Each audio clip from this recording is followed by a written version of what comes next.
Hello, my name is Star. If you guys don't know me, I'm a tarot reader and I've got a message for you from Loki today. So if you'd like to stay, feel free.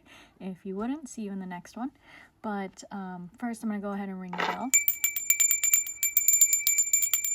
Clear the energy a little bit. And the reason that I'm giving a Loki message today is because I just recently started offering Loki readings on my website. We'll talk about that later, okay? So first what I want to talk about is how you're going to know if this reading is for you. The song We Will Rock You is coming to mind, specifically like the first, I don't know the exact words, okay, so bear with me here because I don't like Queen, but buddy, you're a boy, make a big noise, playing in the streets, gonna be a big man someday, you got mud on your face, big disgrace, kicking your can all over the place. Loki's telling me that this is about growth, about something really big that you're going through right now that spirit and your guides can see that you can't quite see, and right now you feel like one person in a sea of voices and you don't understand that you're meant to be leading the revolution, not inside of it. And if you have been saying no a lot lately and you're starting to hear yourself say no a lot lately, that's what this message is about, because Loki gave me this coin a long time ago and I forgot all about it until recently. My daughter was going through my stuff and asked me if she could play with it, and this is a trick coin. It says yes on both sides. And I used to do like crystal confetti, and I took this one out because I was like, that's kind of not fair to give someone a yes no coin, but it's a trick coin. It says yes yes, so I kept it because Loki really likes it, because what Loki used to tell me was always say yes no matter what. And that's a little hard to do as an adult, right? Especially an adult with a child. You can't always say yes, but Loki seems to think otherwise. And I noticed that I'm starting to get really down and kind of lose myself right now, and Loki's telling me to say yes to more things, right? I'm starting to say no. I have a lot of excuses, I have a lot of reasons about why I don't want to do things, and Loki's telling me like, you're getting too comfortable with saying no. Although no is an important boundary, right? There's a difference between a boundary and an excuse. And so Loki just wants to talk today about some advice for his collective about saying yes. What does that mean? What does that mean to you? What does that mean to me? Why do we need to say yes more? What are we saying yes to, Loki? Loki wants to use my Neopets deck today. He has 3 of my favorite decks, and he wants my Neopets deck. First one out is the 9 of Swords. 9 of Swords and the 9 of Pentacles. Look at that. Bottom of the deck is Judgment. And what's this one standing at? 8 of Swords. Yeah, I had a feeling the 8 of Swords was going to come out because I was just having a talk with one of my guides, and they're talking very heavily about the 8 of Swords. So that's no surprise that came out. So, sorry if that's loud. Judgment on the bottom. This is talking about your awakening. This is, whether this is your first awakening, your 5th awakening, your 20th awakening, you know that awakenings happen, and you know that once they get going, you're along for the ride. You can't really say no. And especially if you're on like a healing journey, it just is what it is. You did sign up for it, and you and your higher self are leading you through it, right? And the message that I got, it was not from Loki, it was from another guide, but they were telling me, oh, okay, I'm not allowed to share that with you because that was not Loki's advice. Sorry. So let's go here with what we've got. 9 of Swords, 9 of Pentacles, 8 of Swords. This is talking about you kind of stress in the wrong way about your stability. Okay.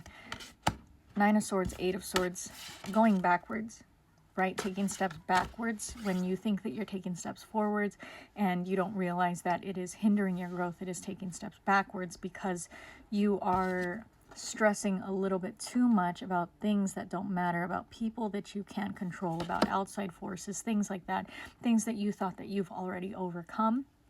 And ooh, whew, that was a loud one, sorry. Usually those don't bother me in a reading, but that was crazy. Stressing about other people right now, right? It's even if you say that you're the kind of person that doesn't care what other people think about you, you know that deep down you care about what certain people think about you, right? And that's still contributing to this staying up late energy, like this worrying, this pacing around, this anxiousness.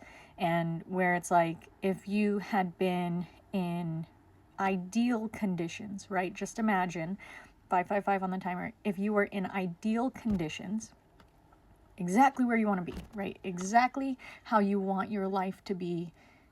Just pretend for a minute. In those ideal conditions, you would be in a better mindset. You'd be in a better place mentally. And what would you be doing with your time, right? Say nobody's around, right? Kids are gone. Everyone's grown up. Everybody moved on.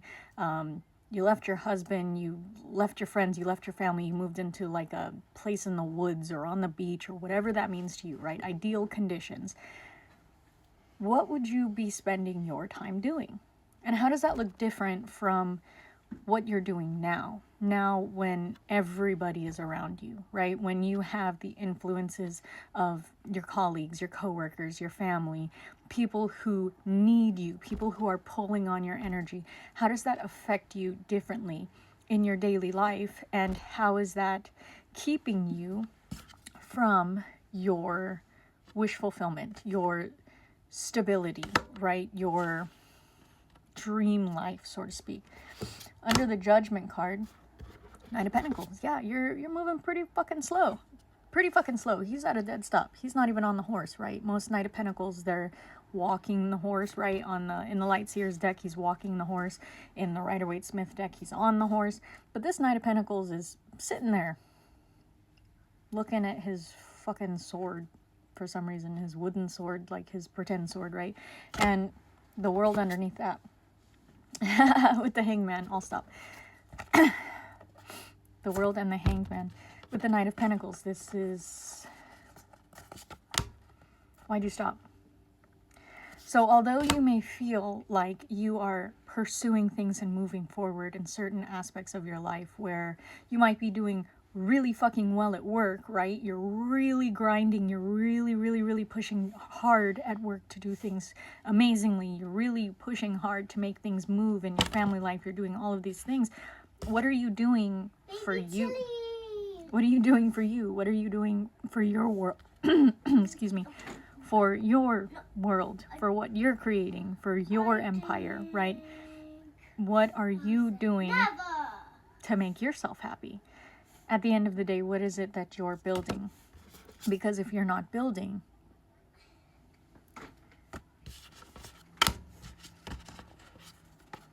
what are you doing? Why are you allowing these people, places, and things affect you in such a way that you stopped moving, right? And you may be arguing, well, I didn't stop. I'm still going. You're still going for everyone else, but you're not still going for you. You need to allow yourself the time to emerge from the cocoon, because you put yourself in the cocoon, or spirit put you in the cocoon, however you want to look at it, and you need to take the time to get going again on what it is you were building, what it is that you were moving towards.